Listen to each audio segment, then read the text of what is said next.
Thunders, I'm Coral. Welcome back to my motherfucking channel. I'm here today with the best, like, traditionally published horror books I read in the year. It just started to rain, so if you hear that, I don't know, you're welcome. Like, what do you want from me? So, that's why I'm here. Let's get into them. I cannot wait to tell you about these books. First on my list is... Did you hear that? It thundered. There was like the loudest thunder the other day. It was like 10 seconds of thunder. It was so crazy. Kind of like that one. That one was really long too. Anyways, I'm so sorry. I fucking get so excited when it rains here. It's been raining a lot lately, but like it doesn't always thunder, and I love thunderstorms. I miss thunderstorms so much.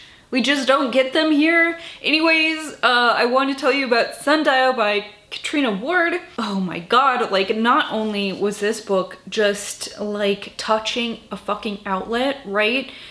But the cover is so incredible, and I know that showing you this here just does not do it justice. It's so beautifully detailed with like the skull and the snake, but just like the brush and like the color scheme, and it's just so beautiful. This book is so beautiful. Whoever designed the cover for this knocked it out of the GD park, and like I wouldn't be surprised if, I mean, like, I picked this up because I loved Catriona's last book before this one, The Last House on Needless Street, so it's like I was gonna pick this up anyways, but there is no doubt in my mind that a huge part of like the sales for this was due to the fucking cover. It's so beautiful. But inside the book was such a wild story. This is about a woman named Rob who grew up in a really like untraditional house. She was there with her sister and her dad and their like stepmom, I suppose, lived far out in like the desert, I want to say in the country, but like it's not. Is that the same? I guess it is, but it's just like desert country. And her parents were definitely like hippie type people. Nothing wrong with that, but like the structure of their parenting was different. Not only that, but they were involved with this strange experimentation on dogs. So there is that aspect to this book. There is some harm that comes to animals in this, dogs in particular. So if you're really sensitive to that, I don't know what to tell you. I mean, I feel like I don't really like that, but it felt like there was a purpose to what happened to these dogs. It wasn't just like mindless, someone hurting dogs to be mean kind of stuff, which kind of did change it, but it was kind of sad. I don't know. You'll have to, you know, venture into that, figure it out on your own, I guess. Like, I can't tell you whether or not you should read this. Anyway, why am I lecturing you? So Rob has just like had kind of a weird life anyways, and then she gets married to this dude who is just like the biggest fucking piece of shit. They are purposely mean to each other. They do things to hurt each other. They use their kids against each other, and this rain is so fucking loud. Now Rob's oldest daughter, Callie, is having some strange issues at home, and she's doing some strange things. And it reminds Rob of some stuff she dealt with in her childhood, and she decides to take Callie and go by herself with just her and Callie to the place she grew up, Sundial, which is now unoccupied, but like she's, you know, it's still in the family. It's just that nobody lives there. It's got a lot of bad memories. It's kind of a weird place. It gives her husband the creeps. And so it is a dual timeline story, which is something I'm finding that I like more and more, where there is the timeline where Rob is a child growing up and coming to this like explosive event that, you know, it somehow connects to like what her daughter Callie is going through, and the timeline, of course, of like Rob and Callie trying to duke it out in this house, you know, alone together. And it's just so compelling and like unputdownable, you know what I mean? And I feel like the reveal was so wild, and I didn't see it coming. I'm sure some people did, but I didn't. I all in all just thought this was explosive. Like I said, it was like touching an outlet, you know, just like electric current through your body. Next is Shiver by Junji Ito. This is one of his bind-ups of like his shorter stories put together in like a compendium. This was just so much fun. Another book that was terribly hard to put down. You just go through it so easy because the stories, they just get right into it, right? They just get right into it. You blow through them, you're on to the next one. His artwork is unmatched, in my opinion. There's stuff about bugs. There's stuff about creepy balloons with the faces of people and they try to strangle you. And there's stuff about creepy looking people and all sorts of shit. It's just a good one. It's a good one. The whole video is just me like simping over a fucking thunderstorm. But next on my list is American Psycho by Bret, Easton, Ellis. This definitely, I would say, qualifies as like extreme horror. So if you're not somebody who is into that, that's okay. Like, I don't think I'm really either, but I thought that this was good. Although there was a part that I was eating and reading and I had to be like, okay, this book needs to go away now because I cannot stomach reading this shit and also consuming food at the same time. But this follows a guy named Patrick Bateman. He works on Wall Street, he's wealthy, and he just has like the most inane life, right? And you're going through it and he's just so hyper focused on certain things like music and fashion and sometimes certain electronics and luxuries and things like that, and eating out, like restaurants. And so it's like the story is going along and then you hit like the speed bump of like 2 pages of him describing an album he loves and you're like, wow, what the fuck? It just kind of makes you feel crazy.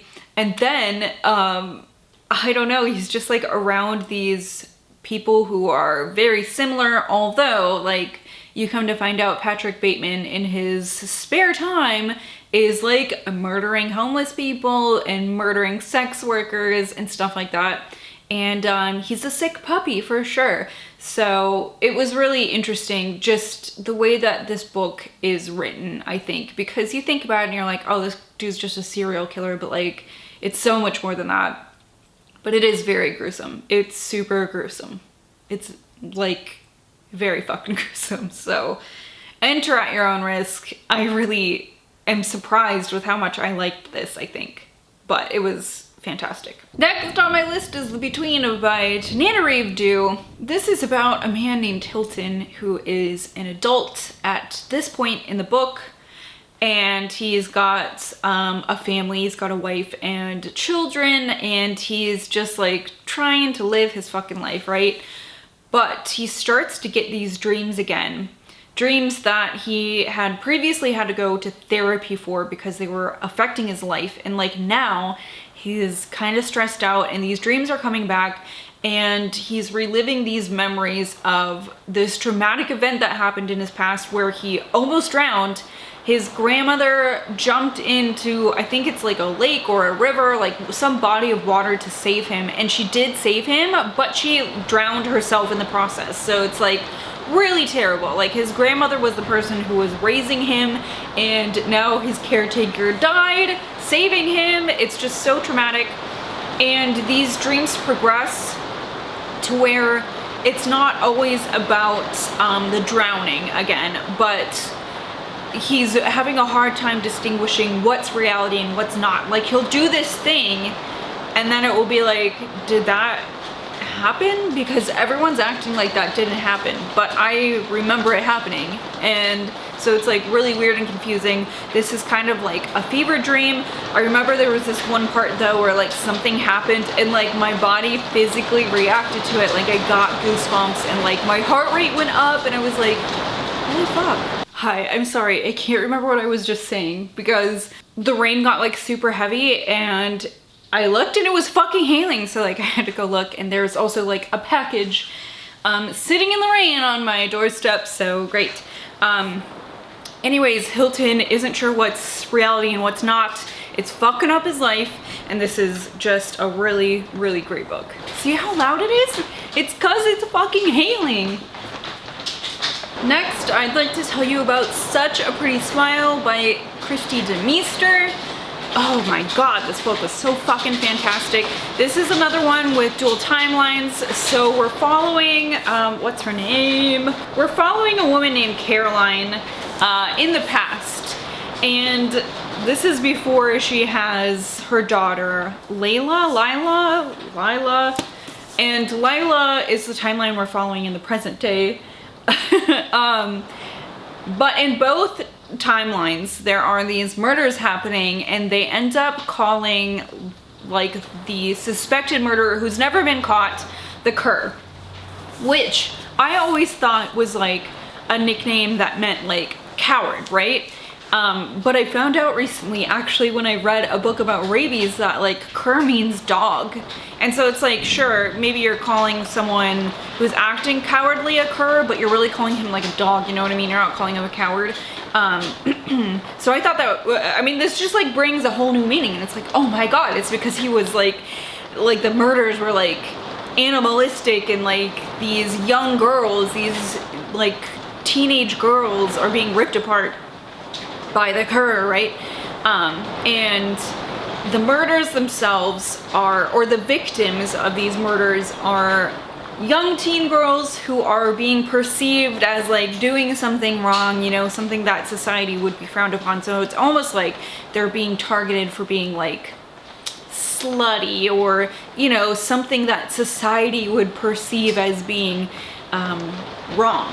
And so of course you get to the bottom of who the Cur is, what the Cur is, why you have these two timelines, like the similarities between them. I found Lila's timeline especially to be really exciting. She's going through a lot in her life. Her parents are divorced and her dad is like starting a new family, and she's having a really hard time with that. And just like there was this part in the book where she's talking to her dad, and it's like, oh, the conversation was so startling almost that it was like I was peeping in on somebody and like hearing something I shouldn't have, you know what I mean? It was just like, so, I don't know, it was just good. This book was fucking good, like a great feminist book, a great feminist horror book. It was fantastic. I love this book. And last, but oh my god, not even fucking close to being least, we have Black Mouth by Ronald Malfi. Holy shit, this book was fantastic. I think this is my favorite book of the year, and I read a lot of books I really liked.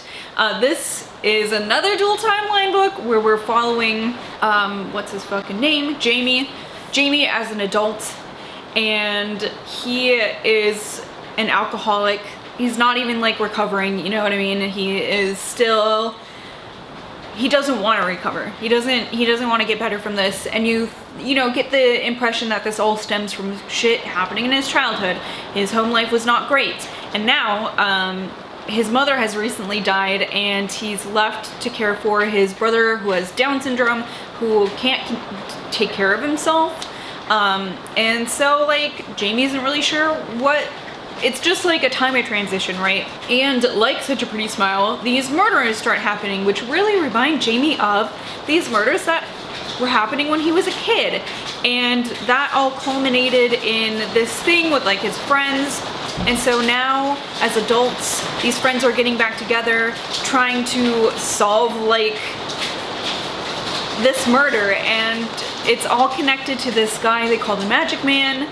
And like, what the fuck, what did the Magic Man do, and like all this shit. And man, it was just, it was so fantastic. This book, it was like reading a fucking movie script. Like, it was so cinematic. It was incredible. It was so fucking good. I could not put this fucking book down. Like, it's a pretty thick book. It's got to be like 450 pages, 430.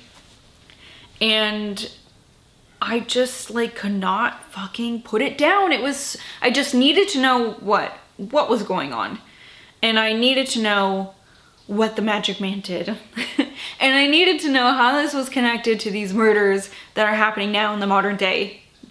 And it was so great. I mean, the reveal, it was just fucking perfect. Like, thinking on it now, like how this was set up, it's so clever. I just fucking love Ronald Malfi's books so much. And this Like, I love his books, and this still blew me out of the water. Like, that's how fucking good it was. I cannot tell you enough how much I loved Blackmouth. Such a fantastic book. If you're gonna pick up any of the books in this pile, I would probably say pick up this one. But like, you should probably pick all of them up because they were all super fantastic. So, I'd love to know if you've read any of these, what you thought, what your favorite books of 2022 were. Did I say that in the beginning of my video? These are my favorite books that I read in 2022. I know I'm fucking late as shit filming this, but I wanted to get it out there. I love making these videos, and yeah, so let me know what you read last year that you really loved. It doesn't matter if it was a new release or not. Some of these were new releases, some of these were not. So that's just how the cookie crumbles. That's all I have for you today though. Thank you guys so much for watching. The sun has peeped out from behind the clouds. I'm so sorry if this is like, if you can't fucking hear it. I can never tell until I'm editing the video how loud the rain is when it's raining. But anyway, thank you so much for watching. I will see you guys later. Goodbye.